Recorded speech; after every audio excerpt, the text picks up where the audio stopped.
Hello friends, कैसे हैं आप सब। तो डियर, आज का जो क्लास है ये हम लोगों का प्रैक्टिस सेट का है।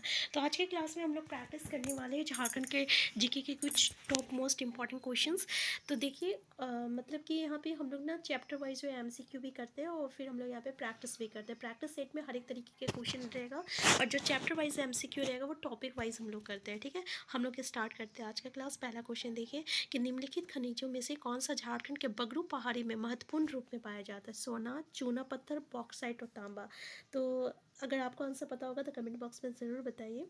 तो इसका आंसर होगा, आपका आंसर सी होगा। याद रखिएगा बॉक्साइट। भाई बॉक्साइट कहाँ पाया जाता है, कौन सा ज़िले में, तो ये आपका लोहरदगा ज़िले में पाया जाता है। और लोहरदगा ज़िले के बगरू पहाड़ी, तो बगरू पहाड़ी कहाँ है, लोहरदगा ज़िले में है। ठीक है, और झारखंड में जो बॉक्साइट का भंडार जो है ना, कौन सा प्रदेश में अगर पूछा जाए तो यह पाट प्रदेश में है। ठीक है, और इस पाट प्रदेश में दो जिला आता है। कौन कौन सा जिला आता है, पहला जिला जो है लोहरदगा है, दूसरा जो जिला आता है वो आपका गुमला है। यानी बॉक्साइट जो है लोहरदगा, गुमला, ये दो जिला में पाया जाता है। और इसके और बॉक्साइट के उत्पादन में हम लोग ये भी कह सकते हैं कि गुमला और लोहरदगा जो है आपका उत्पादन में अग्रणी है, मतलब आगे है। नेक्स्ट क्वेश्चन है, इनमें से कौन सा जंगली घास है जिसे कटोरे, पेन स्टैंड्स, कोस्टर और मेट में बुना जाता है। ये डाइड और कठिन और रंगीन बक्से, गुड़िया, टेबल मेट और क्रिसमस मेट की सजावट में बुना जाता है। राजघास, पंपास घास, सवाई घास और बरमुंडा घास। तो आंसर क्या हो जाएगा, इसका आंसर हो जाएगा, आपका आंसर सी हो जाएगा, सवाई घास हो जाएगा। ठीक है, इसका प्रयोग हम लोग जो है ये सब चीज़ें बनाने के लिए करते हैं। नेक्स्ट क्वेश्चन है, माइका युक्त मिट्टी झारखंड में निम्नलिखित में से कौन से स्थान पर पाई जाती है। कोडरमा, झुमरी तिलैया और शिंगभूम। तो जल्दी बताइए कि कौन से ज़िले में पाया जाता है। तो इसका आंसर हो जाएगा आपका, याद रखिएगा, कोडरमा और झुमरी तिलैया में पाया जाता है। कहाँ, कोडरमा और झुमरी तिलैया में जो है माइका युक्त मिट्टी पाई जाती है। अच्छा, अगर हमसे क्वेश्चन ये पूछ दिया जाए कि झारखंड में सर्वाधिक मिट्टी कौन सी पाई जाती है, यानी सबसे ज़्यादा कौन सी मिट्टी पाई जाती है, तो पता है कौन सी मिट्टी पाई जाती है, लाल मिट्टी पाई जाती है। और यहाँ से एक क्वेश्चन आता है कि राजमहल ट्रम्प में कौन सी मिट्टी पाई जाती है। तो याद रखिएगा, राजमहल ट्रम्प में काली मिट्टी पाई जाती है। ठीक है, यहाँ से 2-3 क्वेश्चन आता है।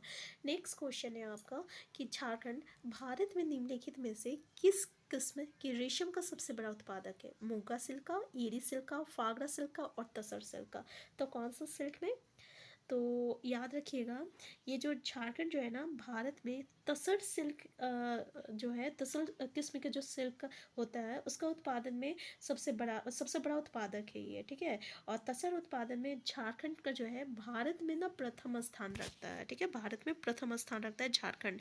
नेक्स्ट क्वेश्चन है, कृषि विभाग के अनुसार झारखंड कितने कृषि जलवायु उपक्षेत्र में विभाजित है। 5, 3, 4, 2। तो जलवायु का जो हम लोग टॉपिक किया ना, उसमें इसको डिस्कस किया अच्छी तरीके से। तो यहाँ पे बता देते हैं, आंसर सी इसका करेक्ट आंसर हो जाएगा, 3 उपक्षेत्र में विभाजित है। नेक्स्ट क्वेश्चन देखिए, यहाँ पे आपको मैच द फ्लोइंग करना है, जिसमें भारत वेस्ट हालिया लिमिटेड नामकुम में, हिंदुस्तान स्टील लिमिटेड धनबाद में, करगिल कोल वाशर बोकारो में और Indian steel and fire products limited Ranchi में है। तो इसमें से कौन सा स्टेटमेंट जो है सही नहीं लग रहा आपको। तो पता है, ये इंडियन स्टील जो है एंड वायर प्रोडक्ट्स रांची, ये भाई रांची में नहीं है, ये आपका जमशेदपुर में है, इसलिए ये स्टेटमेंट आपका गलत हो जाएगा। तो आपको याद रखना होगा कि भारत वेस्टफालिया लिमिटेड जो है नामकुम में है, हिंदुस्तान स्टील लिमिटेड धनबाद में है और करगिल कोल वाशर जो है बोकारो में है। नेक्स्ट क्वेश्चन है, इनमें से कौन सा अभ्यारण्य झारखंड में स्थित है। बंदीपुर राष्ट्रीय उद्यान, बांधवगढ़ राष्ट्रीय उद्यान, तोपचांची। अगर आप झारखंड के होंगे और अभियान के बारे में पढ़े होंगे तो ये तोपचांची के बारे में तो ज़रूर पढ़े हैं। ठीक है, तो ये तोपचांची अभ्यारण्य जो है ना, ये झारखंड में है। भाई ये किस ज़िले में है, तो ये पता है किस ज़िले में, ये धनबाद ज़िला में है। ठीक है, इसकी स्थापना से भी पूछा जाता है। तो पता है इसका स्थापना कब हुआ था, 1978 में हुआ था। ठीक है, तो याद रखिएगा। नेक्स्ट है, मौलाना अब्दुल कलाम आज़ाद को नज़रबंद रखने के लिए कलकत्ता से रांची कब लाया गया। 1980, 1960, 1922, 1929। तो क्या कब लाया गया था? तो याद रखिएगा, इसको 1916 में रांची लाया गया था। ठीक है। और इनके द्वारा जो है रांची में अंजुमन इस्लामिया या मदरसा इस्लामिया नामक जो संस्थान है उसकी स्थापना जो है ना, यही अब्दुल कलाम आज़ाद ने ही की थी। और 27 दिसंबर 1919 को ना इसको जो है नज़रबंद से मुक्त कर दिया गया था। तो क्वेश्चन आता है कि कब जो है नज़रबंद से मुक्त किया गया था? तो 3 साल बाद 1919 में किया गया था, 27 दिसंबर को किया गया था। ठीक है, तो याद रखिएगा। तो यह 3 साल तक जो है ना रांची में आपका रहे थे। नेक्स्ट है, भारत छोड़ो आंदोलन के संबंध में निम्न में से कौन सा कथन असत्य है? पहला, रामानंद तिवारी के नेतृत्व में जमशेदपुर के पुलिस दल ने विद्रोह किया। दूसरा, 26 अगस्त 1942 देवघर के अशफी लाल शहीद हो गए। दुमका में इस आंदोलन का नेतृत्व आमवंती देवी एवं प्रेमा देवी ने किया। प्रफुल्ल चंद पटनायक हो जनजाति आंदोलन का निर्देशन कर रहे थे। तो बताइए आंसर क्या हो जाएगा? तो इसमें से बोला है कौन सा स्टेटमेंट जो है आपका गलत है। देखिए, पहला स्टेटमेंट बिल्कुल सही है, दूसरा स्टेटमेंट भी सही है, तीसरा स्टेटमेंट भी आपका सही है। तो स्टेटमेंट याद रखिएगा। ये जो चौथा स्टेटमेंट है ना कि प्रफुल्ल चंद पटनायक ये हो जनजाति नहीं बल्कि पहाड़ी जनजाति पहाड़ी लोगों के बीच जो है आंदोलन का निर्देशन कर रहे थे। ठीक है, तो आंसर हमारा क्या हो जाएगा? आंसर डी हो जाएगा। नेक्स्ट क्वेश्चन है, मानभूम के मान राजवंश के संबंध में कौन सा कथन आपका असत्य है? पहला, मानभूम राजवंश की जानकारी का स्रोत इसको शिलालेख है। दूसरा, मानभूम राजाओं द्वारा भूमिच स्वराज आंदोलन चलाया गया। तो पहला ही तो हम देखते हैं कि इसका जो शिलालेख मतलब कि जानकारी का स्रोत जो है ना, ये आपका हजारीबाग से आपका प्राप्त है दूध पानी शिलालेख। और धनबाद में आपका कवि गंगाधर राव द्वारा लिखा गया है गोविंदपुर शिलालेख। ठीक है, गोविंदपुर शिलालेख, इसलिए ये स्टेटमेंट गलत हो जाएगा। पहला ही स्टेटमेंट हमें बोला है। ठीक है, तो आंसर इसका करेक्ट आंसर हो जाएगा। लेकिन एक बार हम दूसरा स्टेटमेंट को भी देख लें, कुछ इंपॉर्टेंट मिल जाए हमें। तो मानभूम राजाओं द्वारा भूमि स्वराज आंदोलन चलाया गया था। मानभूम राजाओं द्वारा सबर जनजाति की महिलाओं पर अत्याचार किया गया था। बिल्कुल सही है, हम लोग ये सब पढ़े हुए हैं जब हम लोग झारखंड का क्षेत्रीय राजवंश के बारे में पढ़े थे। हम लोग बहुत ही अच्छे तरीके से वहाँ पर डिस्कस किए हुए हैं, एक एक स्टोरी की तरह यहाँ पे हम लोग समझे हैं कि क्या हुआ था झारखंड में, सबसे पहले कौन सी जनजाति आई थी, किसके खिलाफ उन्होंने बहुत ही आंदोलन किया, फिर किस तरीके से उन्होंने अपने मतलब कि अपनी जाति को बसाया। ठीक है, तो ये जो है ये स्टेटमेंट बिल्कुल सही है। नेक्स्ट है, ये राजवंश मानभूम या धनबाद एवं हजारीबाग क्षेत्र में फैला हुआ है। तो ये भी सही है। तो पहला ये स्टेटमेंट आपका गलत था। नेक्स्ट है, झारखंड के किस नागवंशी राजा के गिरफ्तार कर ग्वालियर के किले में रखा गया था? एनी शाह, दुर्जन शाह, रघुनाथ शाह, भीमकर्ण शाह। आंसर क्या होगा? तो इसका हो जाएगा आपका दुर्जन शाह हो जाएगा। अच्छा, पता है दुर्जन शाह कौन था? तो दुर्जन शाह जो था ना, ये हीरे का सबसे बड़ा पारखी था। ठीक है, कितने साल रखा गया था इसको? 12 साल रखा गया था, ग्वालियर में रखा गया था। बाद में इसको कौन जो है जहांगीर ने ना उसका राज को पट्टा के रूप में आपका 6,000 रुपये सालाना पर दिया। और ये जो शाह की उपाधि है ना, शाह की उपाधि ये भी आपका जहांगीर ने दिया था। और जहांगीर के समय जो है ये आपका शंख नदी जो है ना, शंख नदी ये हीरे के लिए प्रसिद्ध था। और दुर्जन शाह जो है हीरे का सबसे बड़ा पारखी था। सॉरी, पारखी नहीं, हाँ पारखी था। नेक्स्ट, पहाड़िया विद्रोह के संबंध में कौन सा कथन सत्य है? पहला, पहाड़िया विद्रोह जो है 1772 से लेके आपका 82 तक हुआ। और ये सर्वप्रथम रमना आहारी के नेतृत्व में हुआ। और महेशपुर की रानी सर्वेश्वरी ने इस विद्रोह का नेतृत्व 1781-82 में किया। उपयुक्त सभी कथन सही है। ठीक है, मतलब सभी सही, उपयुक्त सभी। आंसर क्या होगा? हमें बोला है कौन सा कथन सही है। तो देखिए, अगर देखा जाए तो इसमें आंसर डी हो जाएगा। ये सारे स्टेटमेंट जो है सही है, तो एक बार देख लीजिएगा। ठीक है,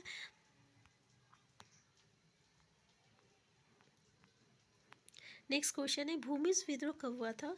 तो भूमिज विद्रोह कब हुआ था? 1821 1822 में, या 1832 33 में, या 1854 56 में, 1885 87 में?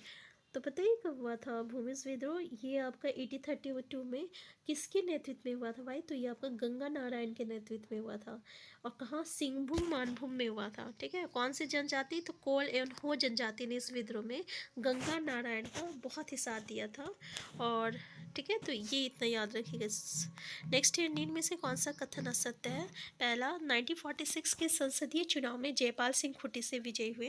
दूसरा, 1946 में मुस्लिम लीग के सहयोग से जयपाल सिंह संविधान सभा के सदस्य निर्वाचित हुए। जयपाल सिंह मुंडा ने संविधान सभा में आदिवासी नेता के रूप में प्रतिनिधित्व किया। और खरसावा गोलीकांड 1 जनवरी 1948 को हुआ, 1948 में हुआ। तो कौन सा कथन जो है आपका बोला है असत्य है? तो देखिए, ये जो संसदीय चुनाव में जयपाल सिंह जो है खुट्टी से विजय हुए, ये हमें सही नहीं लग रहा, क्योंकि ये विजय नहीं हुए थे, ये तो हार गए थे। किससे हारे थे? तो इसका जो प्रत्याशी था डॉक्टर पुण्य चंद्र मित, ठीक है, उससे ये हार गया था, इसलिए असत्य बोला है। यही स्टेटमेंट गलत हो जाएगा, बाकी 3 स्टेटमेंट जो है बिल्कुल सही है। तो याद रखिएगा, एक बार पढ़ लीजिएगा। नेक्स्ट, ये छोटा नागपुर संयुक्त संघ का गठन कब हुआ था? 1952, 1954, 1955 या 1964? देखिए, हम इंग्लिश में इसलिए बोल रहे हैं क्योंकि हमें इंग्लिश से बोलना कंफर्टेबल होता है, इसलिए, ठीक है, आप माइंड मत कीजिएगा। तो आंसर क्या हो जाएगा? इसका आंसर हो जाएगा आपका 1954 हो जाएगा, यानी 7 फरवरी को हुआ था, 7 फरवरी 1954 को। और किसके नेतृत्व में हुआ था? तो सुखदेव महतो के नेतृत्व में हुआ था, ठीक है। बाद में जो है इसको शायद बाबूराम नारायण सिंह को जो है इसका अध्यक्ष बनाया गया था, तो याद रखिएगा।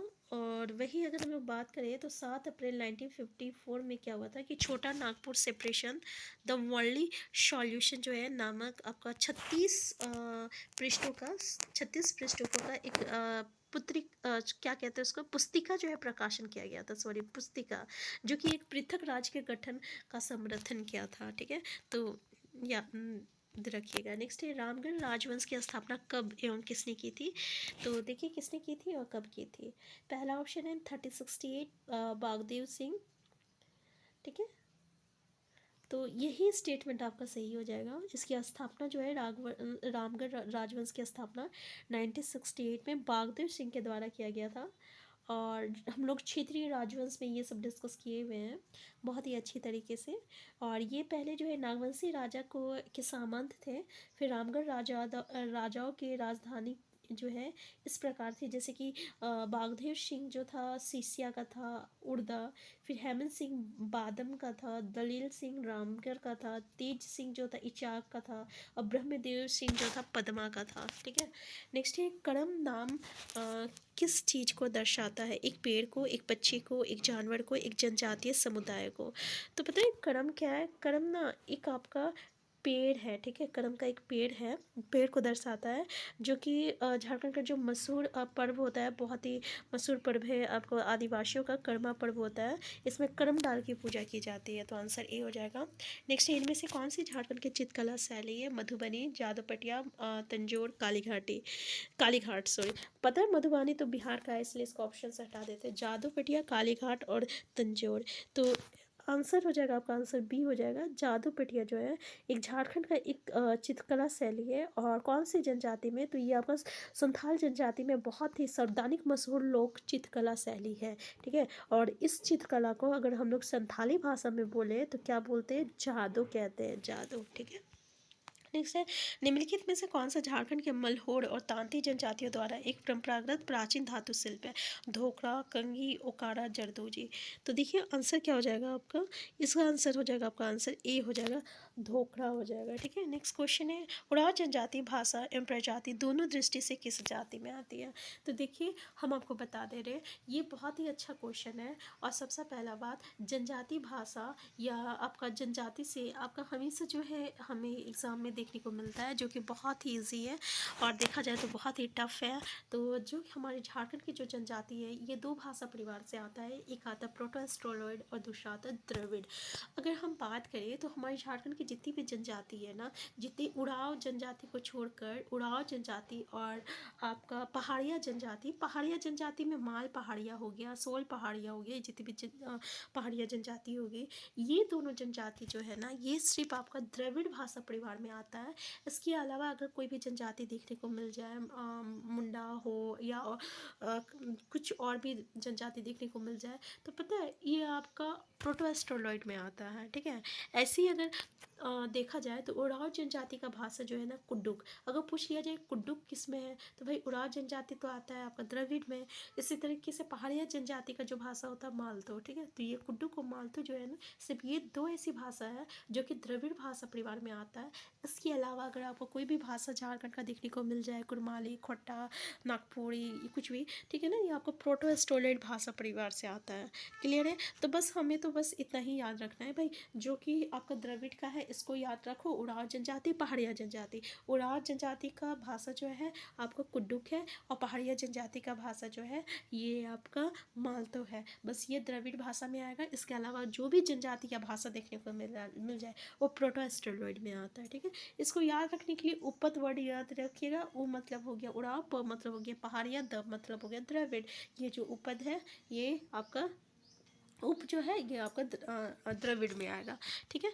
तो आज का क्लास कैसा लगा जरूर कमेंट बॉक्स में बताइएगा। आज का क्लास में यहीं तक रखते हैं, इससे आगे जो है हम लोग नेक्स्ट क्लास में डिस्कस करेंगे। चैनल में नए हैं, चैनल को सब्सक्राइब कर लीजिएगा। वीडियो हेल्पफुल होगा तो लाइक शेयर करना मत भूलिएगा। Thank you.